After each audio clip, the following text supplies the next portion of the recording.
ఈసారి red fort నుంచి PM Modi గారిచ్చిన స్పీచ్లో యువత కోసం చెప్పిన ఈ పాయింట్స్ అస్సలు మిస్ అవ్వకండి. మొదటిది, వచ్చే ఏడాదిలో 1 కోటి మంది యువతకు ఆర్టిఫిషియల్ ఇంటెలిజెన్స్ స్కిల్స్ ట్రైనింగ్ ఇవ్వాలనే లక్ష్యాన్ని ప్రకటించారు.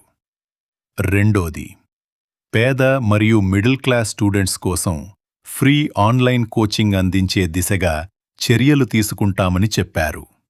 మూడోది, make in India, vocal for local, Atmanirbhar Bharat, దేశాన్ని సెల్ఫ్ రిలయంట్గా మార్చే ప్రయత్నాలను మరింత వేగంగా ముందుకు తీసుకెళ్లాలని అన్నారు. నాలుగోది, సెమీకండక్టర్ మ్యానుఫ్యాక్చరింగ్లో ఇండియాను గ్లోబల్ లీడర్గా నిలబెట్టే దిశగా మరింత ఫోకస్ పెట్టాలని చెప్పారు.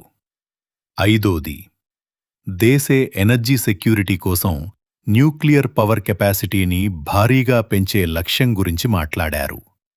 ఆరోది, సప్తధరా పేరుతో దేశ అభివృద్ధికి సంబంధించిన 7 ప్రధాన రంగాలపై ఫోకస్ పెట్టే రోడ్మ్యాప్ను వివరించారు.